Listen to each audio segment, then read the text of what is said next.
Thank you to Colerain Township for hosting tonight. We begin every meeting with a moment of silent prayer followed by the Pledge of Allegiance, so please rise.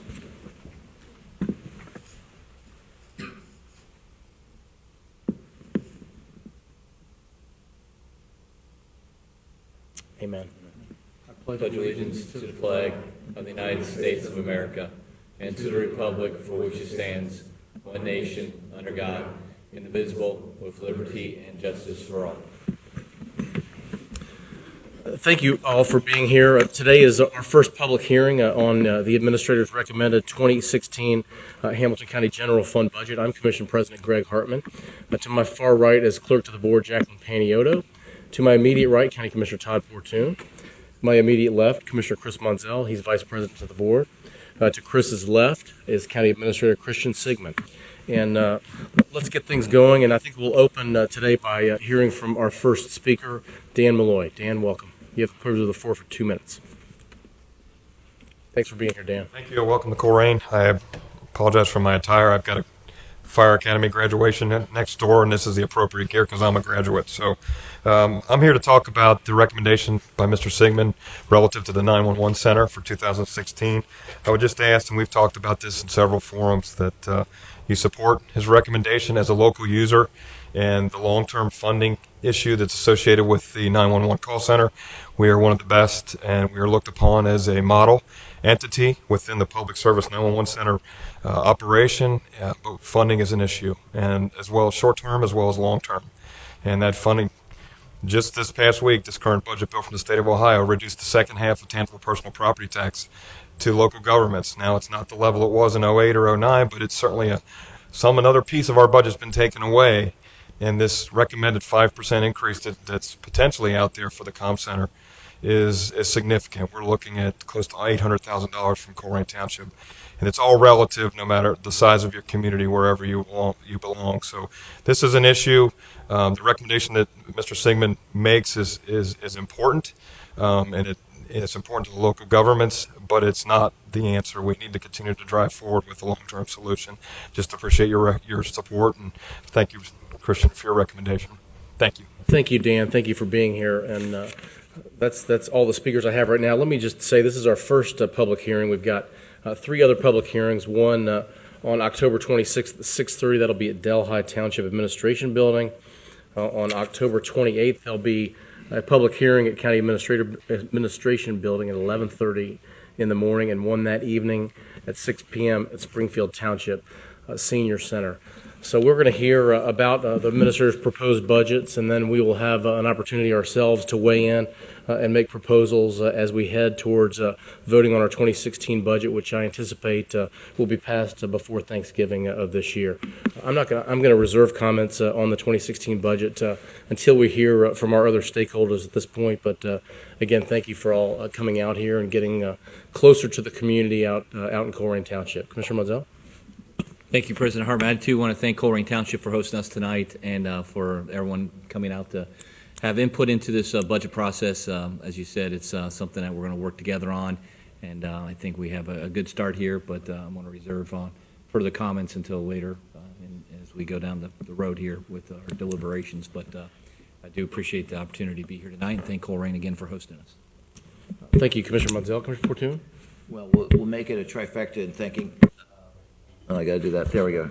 We'll make it a hat trick here in thanking Colerain Township for hosting us. Very appreciative. I should say welcome to the commissioners, myself, to my old stomping grounds as a Colerain High School graduate and former longtime resident of Colerain Township. So it's always nice to be back in the place where I grew up. But thank you all. I, too, have not yet made any decisions about the budget. We're early in the process. We need to hear from all the stakeholders.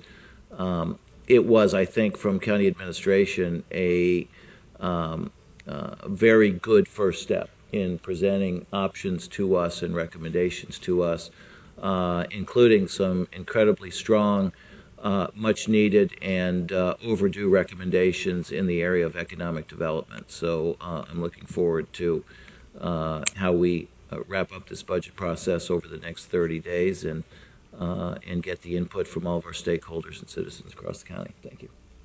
Thank you very much, Commissioner Fortune. We're doing things a little differently this year. We used to just put the budget out and take public input at these hearings. We've now combined that with getting feedback on the numbers that the various departments that our general fund funds into this meeting. So let's get into that portion of the meeting, and we'll hear first from Jason Dunn from the Communications Center. Welcome, Jason.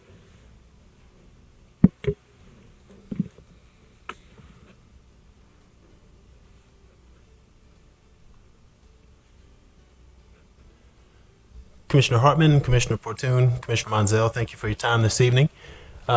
Just to get started off, the Hamilton County Communications Center's presentation here, wanted to start by just stating the mission of our organization and the two divisions that I'm responsible for. Our 911 division's mission is very clear, and our objective is to provide world-class 911 emergency call taking and public safety dispatch services in the most accurate and timely manner as possible for the citizens of Hamilton County, as well as the police, fire, and EMS departments that we support. We feel very strongly and proudly that we do that. As some future slides will show, we do very well in our dispatch operations as well as our emergency call taking. We're very proud of that. Our telecommunications division is kind of our behind-the-scenes group, but our objective is to deliver secure, innovative, and highly available telecommunications and network technology services to all of the Hamilton County departments that do business on the county's wide area network. And just to highlight that just a bit, here's a summary of some of the telecommunications as well as network support service statistics. So Hamilton County has 6,400 phone extensions that we support. Those phone extensions are configured on 11 different phone systems, 3 different voicemail systems, and spread across 48 office and building locations throughout Hamilton County. Our support services so far this year, we've had 1,100 or so support requests just for phone line services. That's your desk phone, your voicemail, and so on and so forth. We're averaging about 16 requests for service for phone extensions per day. Our network guys, there are 5,000 network-attached devices on the county's WAN. That's laptops, desktops, tablets, other devices, wireless access points, and those are all used by 9 various customer groups spread across 9 county buildings and 14 remote sites. And we've got 800 plus email boxes that our network staff is responsible for supporting, maintaining, and keeping secure. So the budget that Administrator Sigmund has put forth for 2016 for the telecommunications division is sufficient for our operations. We don't see any issues with our budget or being under budget and on budget in the telecom division in 2016. Our 911 division, the services that we provide, obviously 911 call taking for all Hamilton County residents. All of our 911 operators are EMD certified, so we're equipped to provide emergency medical instructions while we're waiting for first responders to arrive on the scene, CPR instructions, childbirths, any issues that we have, our dispatchers can provide those instructions. We also provide emergency services dispatch, that's our police, fire, and EMS dispatch, radio operations. We maintain a countywide radio system, 15 towers, 20 channels that's used by all of the public safety first responders departments in Hamilton County. We also alert their fire stations. We'll drop tones that notify them that a run has come in, and it turns on lights in the fire stations, opens doors, gives them a signal that they've got a fire or EMS run. We also maintain a paging system, emergency notification system, and hundreds of public records requests every year. Now, we provide those services on behalf of 105 police and fire departments and 42 different political jurisdictions in Hamilton County. So we have a consolidated, centralized dispatch system. Director Malloy had mentioned how it is a model for the state, and it is. In the state's Department of Administrative Services, Emergency Services Internet Report, they had a consultant come in and do an audit of all the 911 centers in the state. And they identified Hamilton County as a model because for a jurisdiction of our size, with as many departments as we have some of the fewest 911 centers in the state. Some other counties have 20, 30 dispatch centers. We have 4 in Hamilton County, and we all work together So we are an ideal model for dispatch operations, primarily because we can coordinate the first responders in all of these communities from one central point. Here's a summary of the communications center's workload. In 2014, we received 551,000 inbound 911 emergency calls. That statistic gets raised when we produce our numbers for the public to see, because every time a 911 call is hung up, we have to call it back. So our inbound and outbound call volume pushes our workload probably to closer to around the 800,000 mark. But inbound emergency calls, 551,000. We're able to answer those calls in 2.5 seconds. That's world class. We're far ahead of the National Emergency Number Association's benchmark for call answer time, and that's something that's critical in 911. Our radio system processed over 8 million radio transmissions in a year, and then we dispatched 279,221 billable dispatch incidents. That's an important number because those details reflect directly on our revenue, and we'll see that in the future slide. So 11,084 fire dispatches, 50,910 EMS dispatches, and 217,157 police dispatches. The call chart, Jerry, you'll notice those stars on the call chart. We've been seeing some increasing call volumes here recently. For the months of May, June, July, August, and September, we are at record highs of call volumes. We're exceeding 25,000 calls for those 4 months and just under 25,000 in September. Just for comparison's sake, the last time that we saw 25,000 calls was in the 2008 windstorm. So for the last 4 months, we have been having a windstorm every month in terms of our call center volume. So that's something that we definitely are keeping in mind and keeping track on. So the 2016 911 budget overview, the administrator's recommended a 1-year increase to the real estate transfer tax to fund 911 operations, to provide relief to local public safety budgets, while the board identifies a more permanent funding solution. Not initiating the transfer tax will result in detail rates increasing to approximately $21 from the $19.22 where it is today, and we would need an additional $1.4 million from the general fund just to be solvent in our 911 operations. We've talked a lot about the detail rates, and it's been a very broadly discussed topic. But just for historical purposes, we're taking a look at where the detail rates were going back to 2004 and where we've trended. And we're looking at the actual billable detail count. So in 2004, our detail rate was $14, and that's per incident dispatched. And we had 331,000 or so billable incident details. And so as a cost control measure, a number of our departments that we dispatch for have implemented non-emergency numbers. And so as a result of those non-emergency numbers, those calls going to clerks in the communities, our billable details have gone down.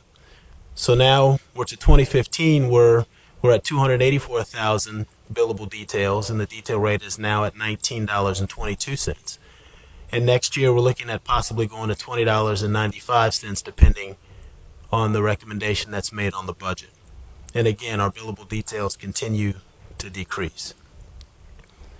So for comparison's sake, just to show the impact to our customers, if you take Colerain Police, for example, next year we're anticipating billing them against 29,462 dispatch details. If it was at the current rate, they'd be paying us $566,260.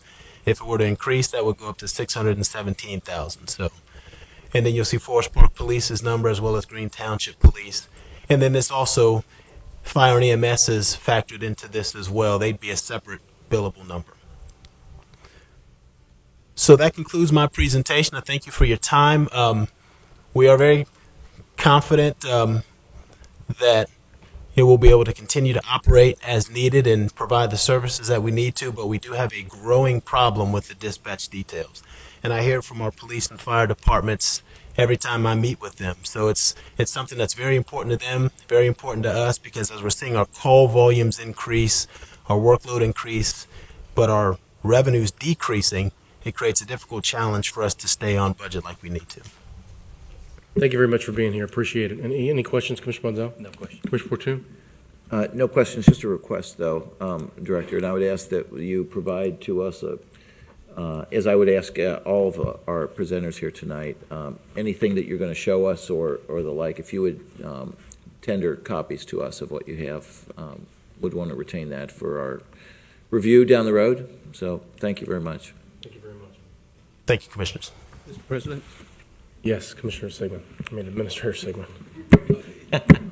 if I could just provide a little bit of context to the presentation as it relates to the detail rate.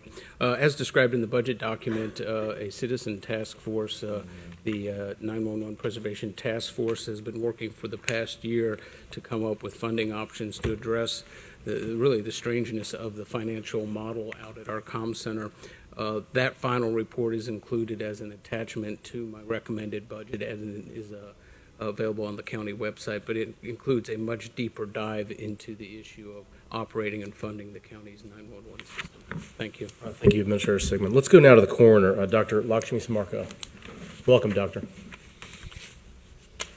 Good evening. Thanks Good for having us here. On behalf of our office, we actually welcome being out here, although this, being an East Sider, sorry, it was like crossing the Continental Divide, but I do love being out here. I was out here for an arson meeting recently and with a lot of the fire and EMS guys, and really opened my eyes to how much work they're doing alongside our people, but it's a challenging job. I wanted to thank you for going over the budget with us, Christian. We went over some of the numbers, and although we're happy that we haven't been cut this year, we did have some requests that we thought were significant and needed to be recognized, and so I wanted to discuss those with you today. I broke our needs down by thirds. What is really crucial and necessary, and so those were the top 3 requests, and then the things that are going to be coming up in the next couple of years as the middle importance or moderate importance, and then things that we'd love to have are on a wish list, but not necessarily immediate needs for our office. So in those top 3, there was one that did get missed, and I already mentioned it to Christian before, but you're all aware of our DNA caseload increasing. So over the past few years, it's been increasing 100 cases a year. And we only have 4 full-time DNA analysts, and we're getting further and further behind. We already have a backlog, but because of the heroin task force and because of the increase in the shootings and our already present homicide rate, we have a pretty high number of submissions to our DNA section. So all the guns that are being used are submitted for DNA submission. And then we get these rush cases between homicide and the prosecutor. There are a lot of rush cases. And one rush case, for example, had 40 pieces of evidence submitted on one case as a rush. And that means that everything else has to be put aside while that rush is being done. And that just pushes back the non-rush cases even more. And I've been asking our supervisor for a while now, do we need to hire another DNA person? And the answer was, where do we put them?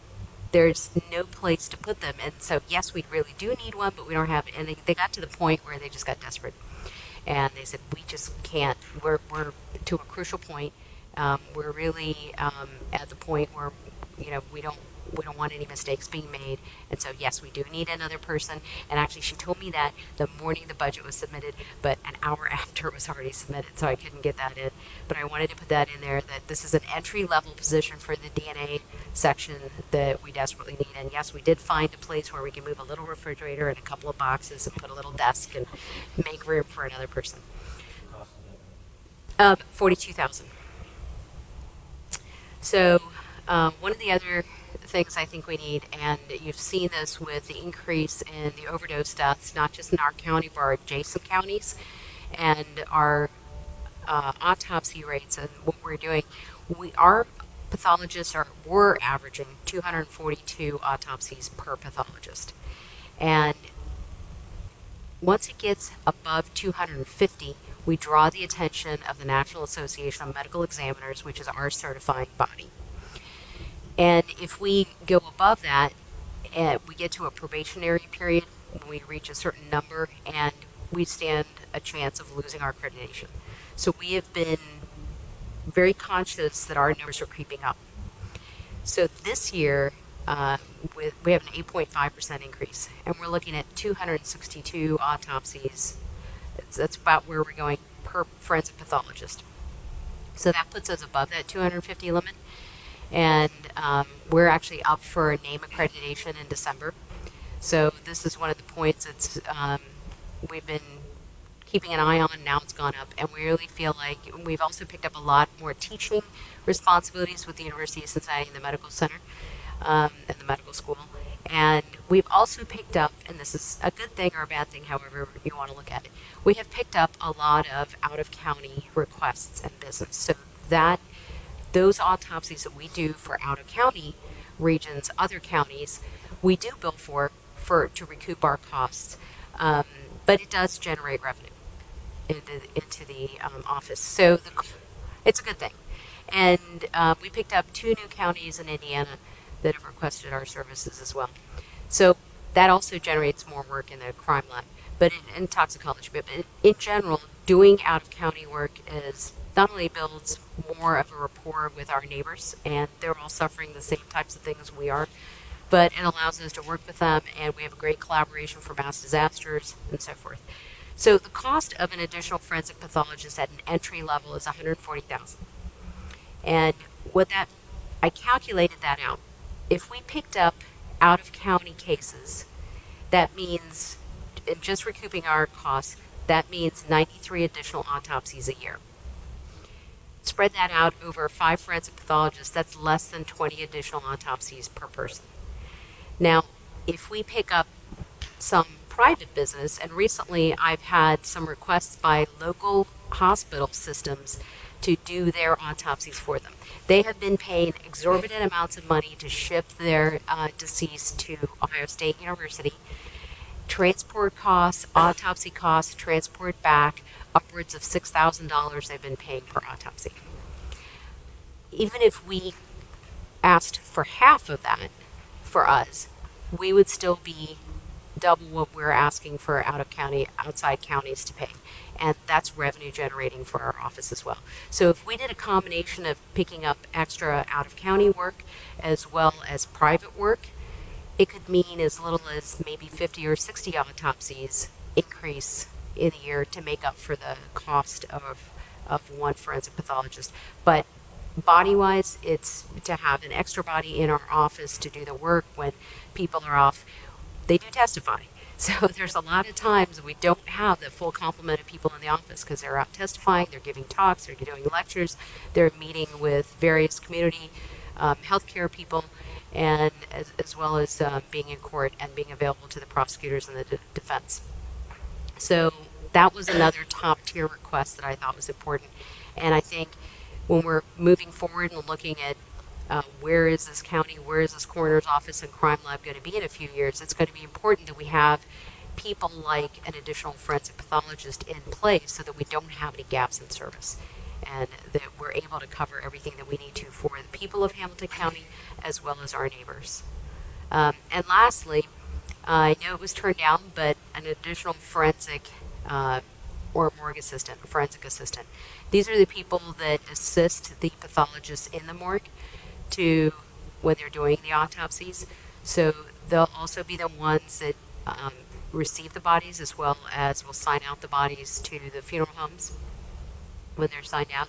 Right now we have 4 full-time forensic assistants, and we have the 4th position is really shared by 2 of our investigators. So these are the guys that actually go out on scenes.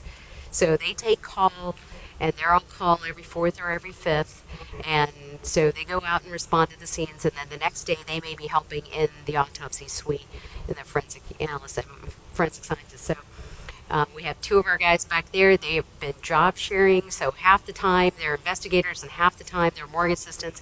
And what we were hoping to do was if we could hire a morgue assistant to have that full complement of four, we could free these two up to be full-time investigators because we're getting called on more and more and more cases. Like last night, for example, I think Justin was out for most of the evening for 3 homicides that we had last night. So that's kind of where we are. We're about 35,000. And we did remove the request for a gas chromatograph and mass spectrometer because we did manage to control a few people to provide some funds for that, and so we took it out of our request for that. And we've done that in the past. Last year we had another gas chromatograph mass spectrometer go out, and we did manage to ask one of our colleagues, the sheriff, to provide us the funding for that and didn't have to take it out of the general fund. Thank you. Thank you very much. I don't have any questions. Thank you for your approach on the budget too, as well, with in working with us. And just because you were one day late on that request, I don't think is going to be a problem. So, Commissioner Mizell? No, I asked my question. Commissioner Fortune? No questions. Thank you. Thank you very much. Thank you for your time. Next up, Planning and Development. Todd Kinski.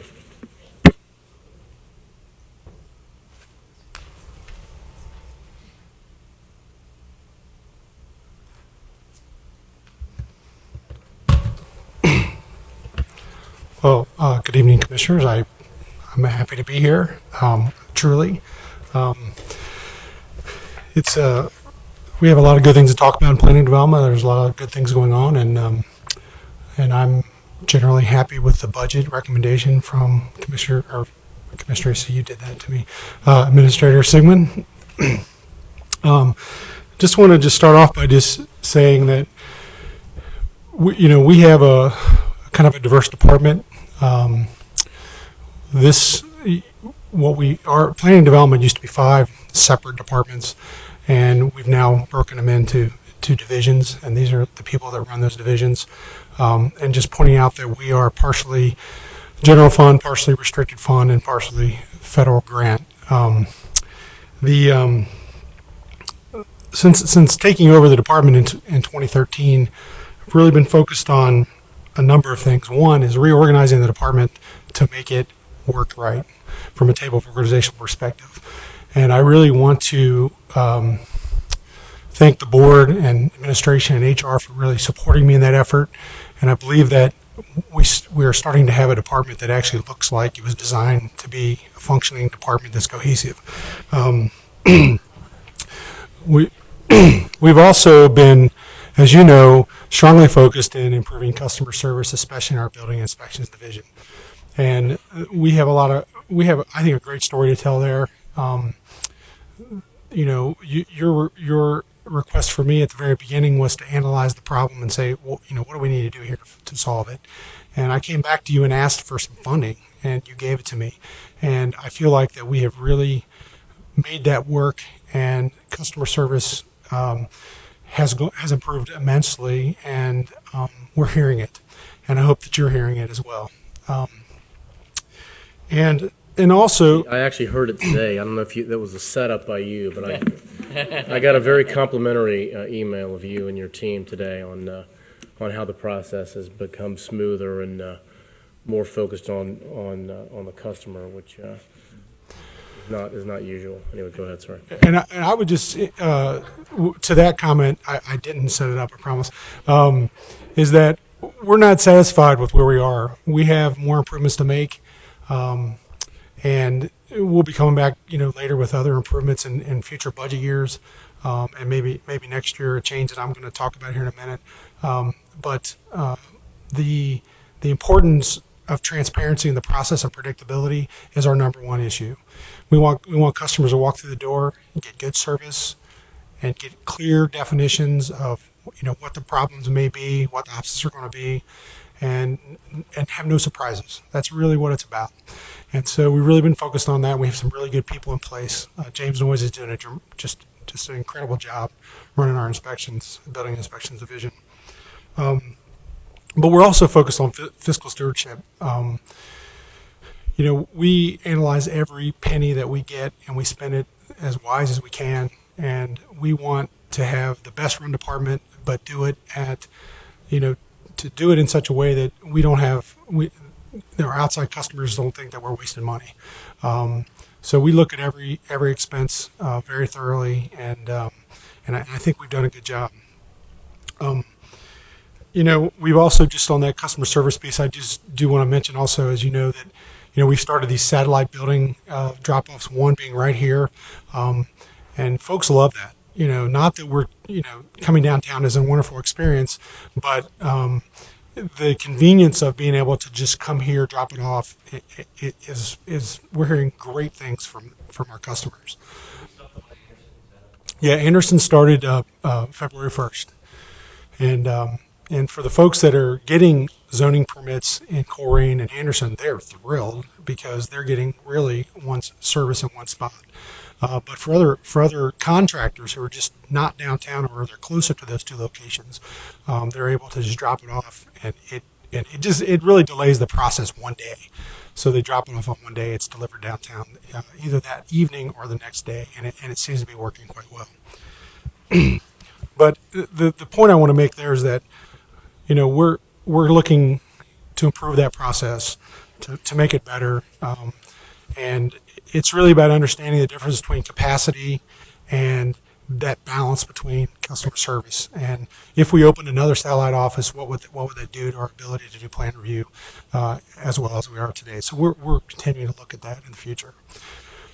So just kind of a snapshot of our office and our budget, looking at the 2015 numbers.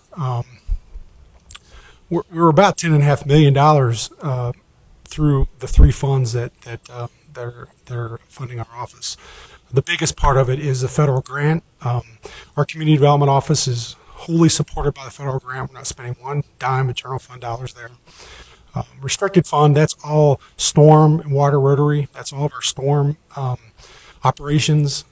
So that in 2010 is when we pulled the whole stormwater functions out from under the general fund, and so we're actually more than 30 FTEs lower on the general fund than we were in 2007. And that also includes a few FTEs that came on because of the border revision that is also housed within our department. So there's been a dramatic decrease on the general fund from our department.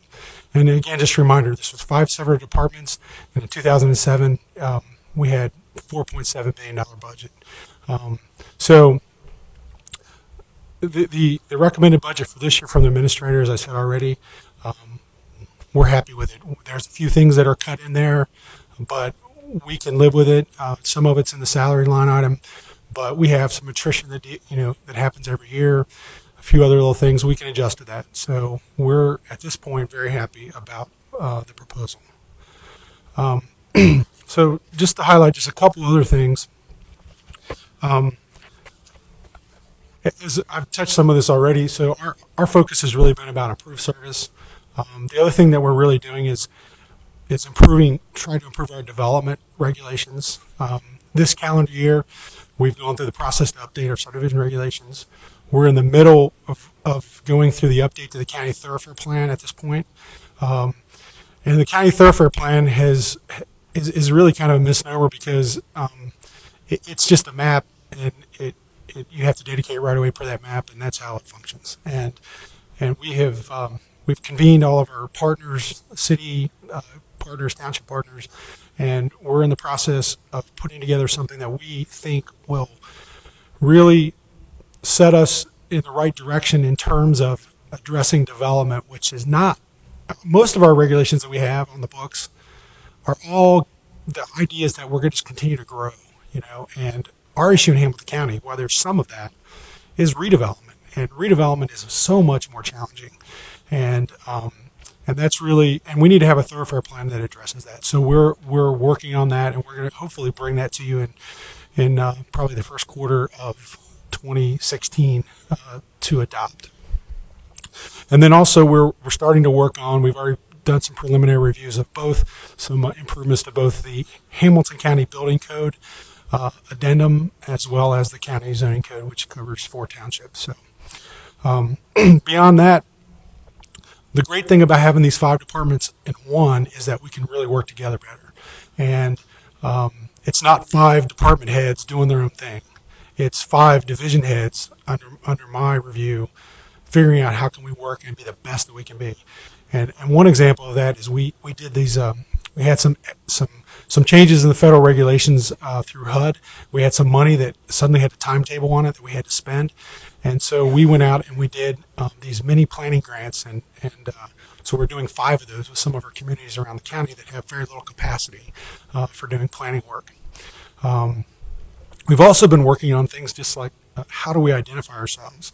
Well, things like logo, redoing our website, the annual report we did this year for the first time, so people can see what we do and understand that we're this department, and here's how we work together. Lastly, we're really looking at, again, this idea of stewardship and our resources. And as you know, we've brought forward this proposal that we're working on for reallocation of some of the home funds, and it appears that it's working. And the great news of that is that once we transition through this process, we're assuming that the federal grant isn't, ended by Congress in the next couple months. We potentially are going to have money to be able to do projects in communities with partners, and that will be way more transformational than just paying rent for a handful of folks scattered around the county. Most importantly with that is that we're really working hard with our community development effort and trying to leverage the planning and administration funds that they get. We haven't been using it to its fullest, and we're really working on that. So I'm just going to cover a couple minor things, and I'll be done. So the priorities in this budget, which again are largely addressed, and the number one thing I had to put employees, because that is our number one threat, is losing employees.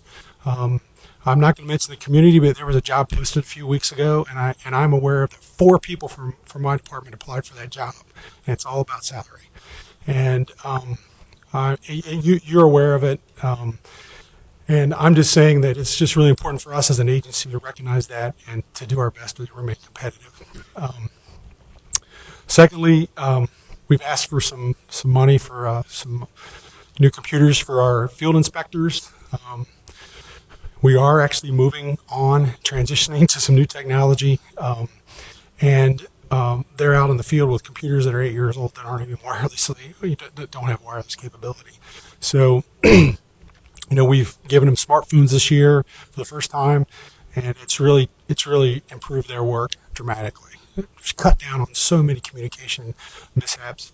But one thing I do want to point out, which is really a huge issue that's on the horizon, which I alluded to earlier, is the program that we use to manage all of our permits, building permits, every workflow that we do, stormwater permits, cut and fill permits, everything that the county does across, and it's not just planning and development, it's the city of Cincinnati, it's literally probably hundreds of agencies that use different workflows through CAGES.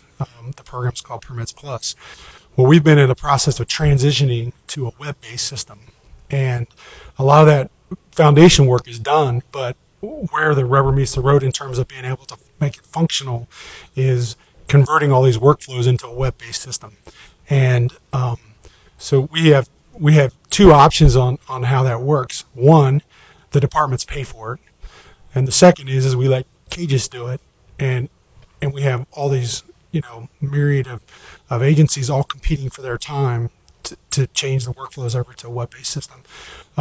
So I went to CAGES proactively and said, what would it cost to convert every workflow in my entire department? And the number was $1.65 million. Clearly, we're not asking for $1.65 million. We're not asking for anything in the 2016 budget at this point. So I just wanted to point out is that this is something that we are going to have to address. We're trying to slice it and dice it and figure out how to prioritize it, and figure out if there's a way to have the CAGES and the consultant kind of share the burden and reduce that cost.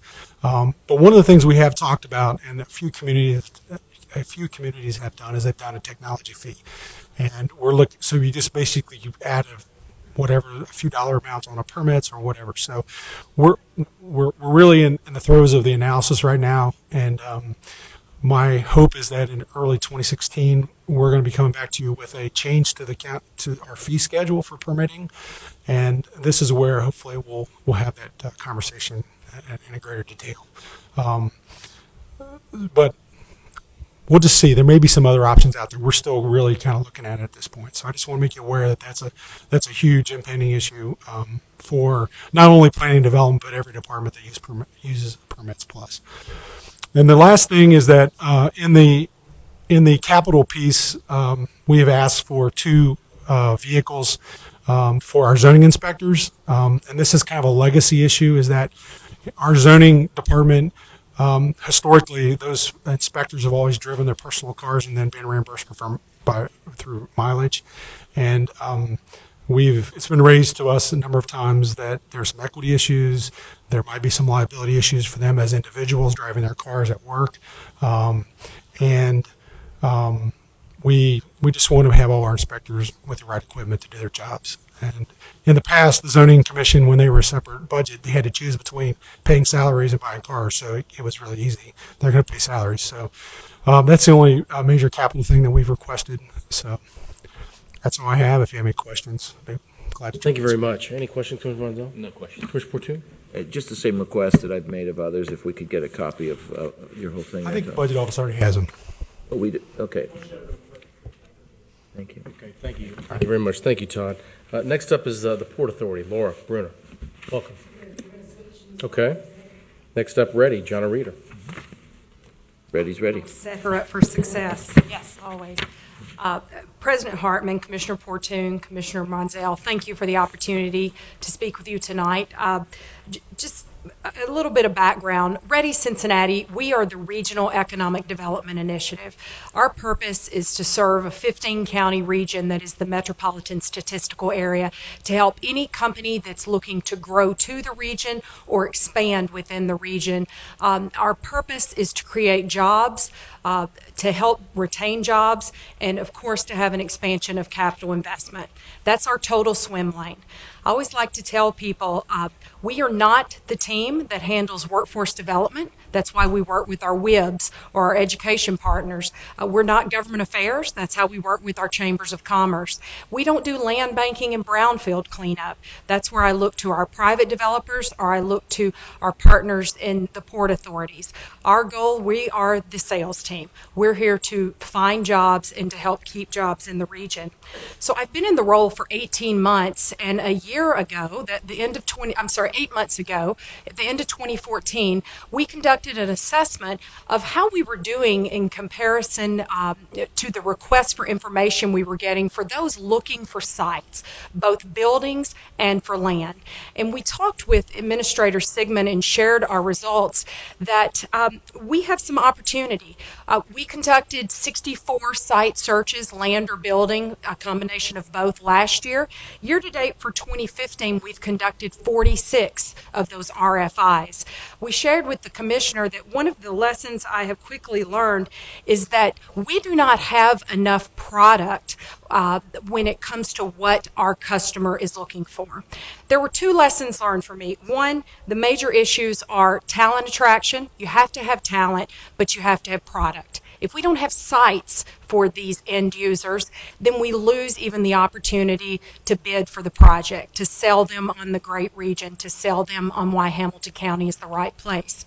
So the administrators asked if we would put together a plan in partnership with HCDC and the Port Authority on what would be the best sites, what would be the low-hanging fruit or the best opportunities to sell and make sure that Hamilton County was competing.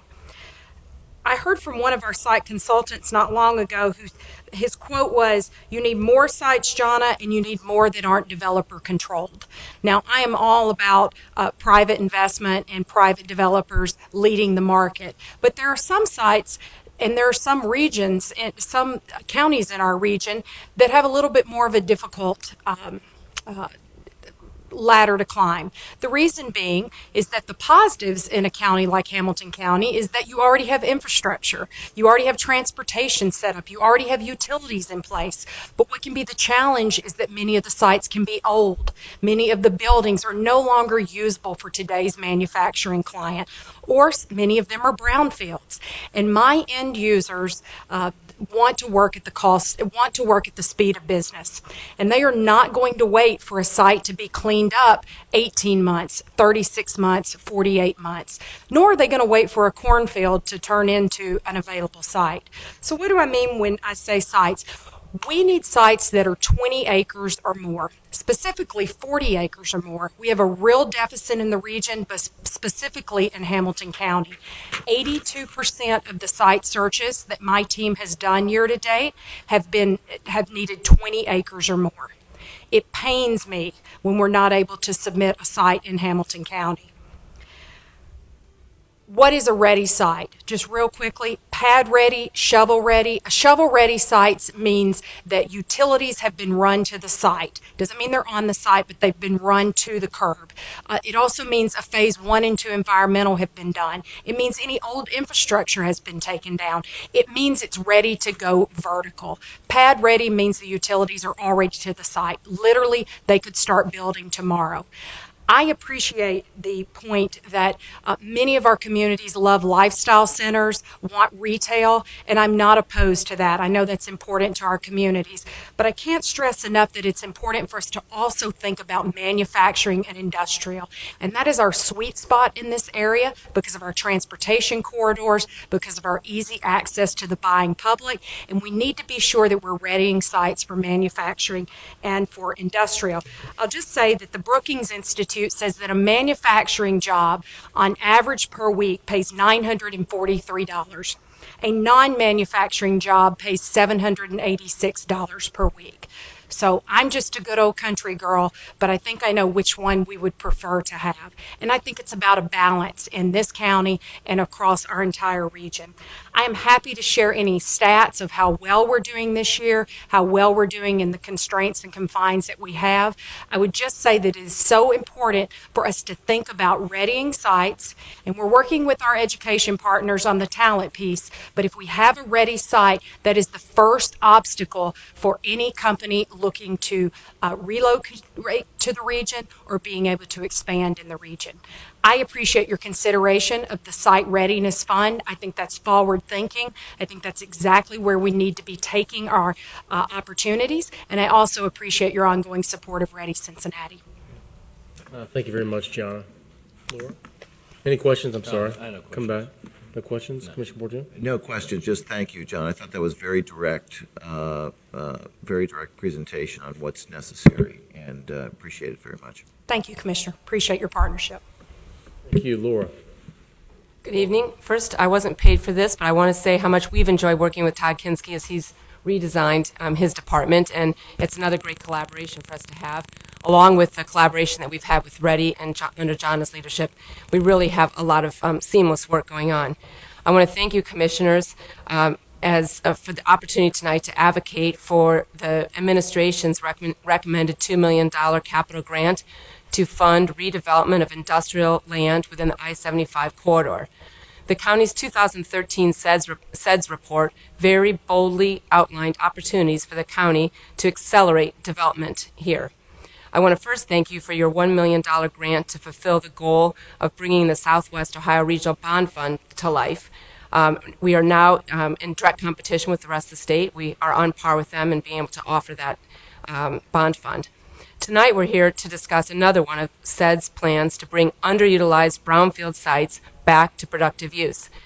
As you know, urban counties like Hamilton need to find ways to subsidize sites to get the cost structure competitive with greenfield sites. We also need larger sites, as Jonna has outlined, to attract modern manufacturers. We are committed to manufacturing for a number of reasons because it can maximize the investment that we make. As Jonna mentioned, manufacturers pay more than any other land use per acre. Many of these jobs are achievable without a college education. Every manufacturing job creates 1.6 other jobs because of the supply chain. That's part of the reason our corridor developed so nicely 200 years ago. Manufacturing use pays the most per acre to a municipality in taxes and fees, and it costs the least. We estimate that property values will at least double from their current valuations after they're redeveloped. We promise to leverage the $2 million from the county to its fullest. We are working right now to raise private equity, philanthropic grants, and federal, state, and local subsidies. The county's grant would allow us to put critical properties under control quickly so that we can maximize our opportunity to bring attractive manufacturers to our region. Thank you again for your consideration of this proposed budget. Thank you very much. Questions, Commissioner Monzel? No questions. Commissioner Fortune? No questions, thanks. Thank you guys very much for being here. Appreciate it. Last on our agenda today is a presentation by EMA, Nick Crosley. Welcome, Director. Commissioners, Mr. Sigmund, thank you for your time this evening. There we go. As you're all aware, I am responsible for creating a county-wide emergency management program. We're an independent agency that operates underneath an executive board with the support of the county general fund as well as federal grants that pay for our agency. I like to provide this to show sort of the complexity of what it means to manage a disaster or a large-scale event in Hamilton County. I point this out, so the map on the right is just to kind of show the breadth and the scope of our responsibility. We're responsible for developing emergency management systems across all 49 sub-jurisdictions in the county. We are responsible for coordinating the region and state and federal support should there be a major incident. We had localized flooding this past year that could have gone catastrophic very easily. We have a huge risk from hazardous materials. We've had several wrecks and spills this year on I-75. And of course, we've had major wind events in the past. That didn't include all the other stuff that we're responsible for coordinating the response to. So what do we do? So again, we coordinate emergency management for all the political jurisdictions within Hamilton County. We develop a county-wide emergency management program and system to include planning, training, and exercises for all of the cities, townships, and villages, as well as county government. We maintain the county's emergency operations plan, county continuity of operations, and government plans. So as I tell people, it's not only the county, when a disaster impacts the county has to assist whoever's impacted, whether it's our jurisdiction or a particular township, village, or city, but we also have to continue to do business. So we have to make sure that not only do we have a continuity of governance and continuity of operations plan in place, but we need to work with all the jurisdictions within the county to encourage them to develop those plans as well and help facilitate those. We also maintain a 24/7 duty officer presence with only 5 staff, so that's 365 days a year, no holidays. We obviously operate and maintain the county's emergency operations center. We do that in coordination with the city of Cincinnati. We coordinate and monitor events that might require activation of the outdoor warning system. That's a system of 200 outdoor warning sirens that requires constant maintenance and supervision. And then, of course, the emergency alert system and the cell phone activation systems and things like that, we coordinate that as well. We also work diligently to engage in community outreach and preparedness. So obviously, if we can get citizens one by one to start preparing themselves, it's less of a burden on local government. Recently, Chapman University in Southern California did a study where they identified that about 86% of citizens agreed with FEMA that citizens should have 3 days supply of food and water on hand. Unfortunately, 75% said they had not done anything to get toward that. Of that, 50% said they were dependent on first responders to come save them. And I like to point out to people that there are 880,000 citizens in Hamilton County. Even if you had 5,000, 10,000, 20,000 impacted by a disaster, that quickly overwhelms any amount of government employees or first responders that we have in the county. So we're developing a system that can expand and contract regardless of the event. We also are engaged in aggressive private sector engagement. So we recently are working with a group called Ready to Recover to create a private sector seat in our emergency operations center where we can coordinate with private industry during a disaster. We can give them vetted information. We can give them access to the government structures they need so they can get back into their organizations and continue to do business. Meanwhile, they're an avenue for us to reach out if we need help and to ask for that help. So it's going to be a huge partnership. We're working with multiple jurisdictions, including the city of Cincinnati, on that effort. And then, of course, we are responsible, we're required by the state of Ohio.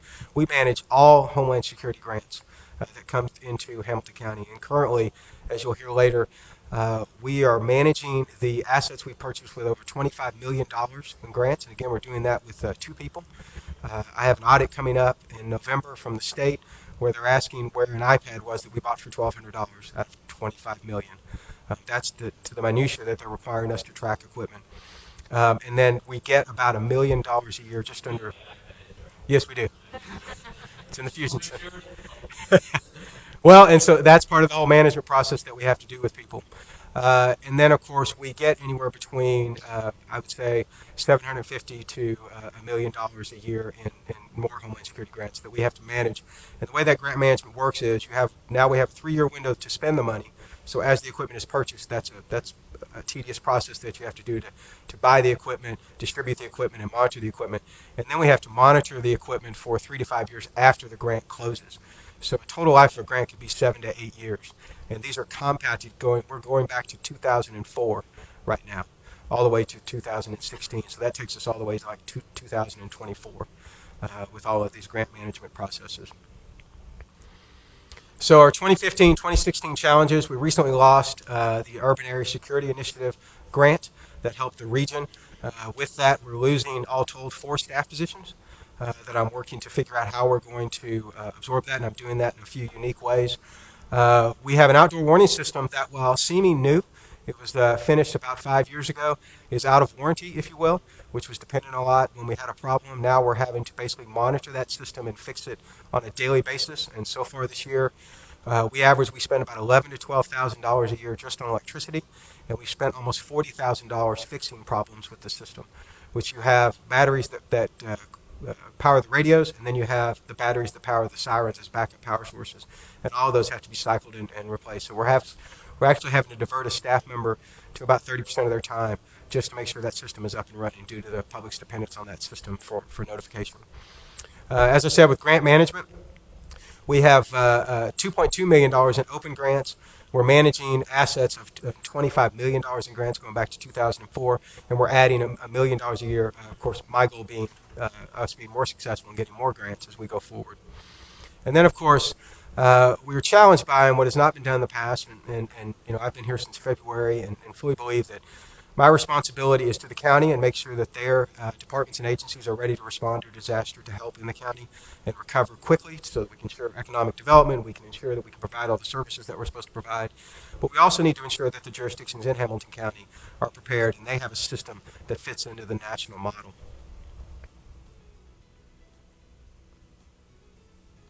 So in our 2015 budget, we did ask for an increase of a little over $100,000. I just want to make aware, I was reading the budget document, and while it says that we did get $500,000 in subsidy from the general fund, $100,000 of that goes to the Greater Cincinnati Hazmat Unit, which does hazmat response for the majority of Hamilton County outside the city of Cincinnati. And then $20,000 is allocated for the USAR team, which is the Urban Search and Rescue Team. So really, we operate on a budget of $380,000, which helps us not only maintain staff, but our operations in the field, as well as a multi-million-dollar emergency operations center, a multi-million-dollar outdoor warning system, and other things that we do. So our budget request, which is met. So again, I don't come to the table and just ask for money. I go out and seek other funding sources as well. So I did approach the state and got increased funding from them of about $95,000. It's a dollar-for-dollar match on the part of the county. What that will allow us to do is so as we lose staff that were paid for by grants, we are adding 2 new staff. One is a planner that can work with. We're going to develop a framework of planning, training, and exercises for all the jurisdictions within the county so that we can ensure everybody's prepared. And then we're going to hire a training and exercise specialist who will be the person that then goes out and does the training and exercises or coordinates those and the delivery of those. And that's important because you're talking about, we have 39 fire departments, 41 police departments. We work with Public Works, we work with the coroner's office, we work with, just about everybody across the county structure. And so it's really important. I also wanted to highlight some things that I didn't cover originally. was just to let you know, again, as we seek support from you, and we really appreciate that. I'm looking at other ways to alleviate what we need to provide in the county as well. We are working on. We have one shared position with the city of Cincinnati. We have two shared positions with the city of Cincinnati, so we're sharing resources with them. We're looking at another opportunity as well. We are getting increased grant funds, and then the new grants that we're getting allow 5% of every grant to come back to us for administration, and we will start collecting that in late 2016, early 2017 to offset these costs, because we not only have to do the fiscal and the financial management, and I know I've told you this before, but understanding that by being the fiscal agent for these grants, we are responsible for this equipment. And we just met with the state auditors last week, and the view of the state auditor is we are a sub-grantee of the state, so the state monitors us. The minute we give an equipment to a jurisdiction or a department, they are now sub-grantees of us, and we're required to monitor them and make sure that equipment is maintained for the life of the grant that they're required. So it gets quite complicated with very few staff. So again, at this level, we're looking at opportunities to use grant funds. We're looking at opportunities to maximize on the funding we do get from the county and provide eventually an accredited world-class emergency management program for the county. Nick, thank you very much. Appreciate the presentation. Questions, Commissioner Monzel? No questions. Thank you. Commissioner Fortune? No question, just comment. Director, thank you for the presentation, and I just want to say I value the direction that you want to take EMA. We have, in my tenure here, we have literally taken EMA from a mom-and-pop operation working out of a trailer, which is how it was when I arrived at the county in 2001, to the professional first-class operation that it is. In 2003, we commissioned a review of our needs and identified that there were $53 million in capital deficiencies and other needs with respect to our emergency operations. We went out and secured grants for $63 million to cover all of that and bring us up to speed, develop the regional operations center and everything. And now with your hire, we have taken on a professional certified emergency management director to take us to take us up the last steps to where we need to go with EMA. So I appreciate your comments and recommendations, and as usual, you're very thorough, very detailed. You've not asked for too much. You focused on just what you feel that we need, and I appreciate the recommendation. Thank you. Thank you. Thank you, Commissioner Fortune. That concludes our budget hearing for tonight. Our next public hearing on our 2016 budget will be October 26th at 6:30 at the Delhi Township Administration Building. I'll move we adjourn. Second. Commissioner Hartman? Yes. Monzel? Yes. Fortune? Yes. Thank you all for being here.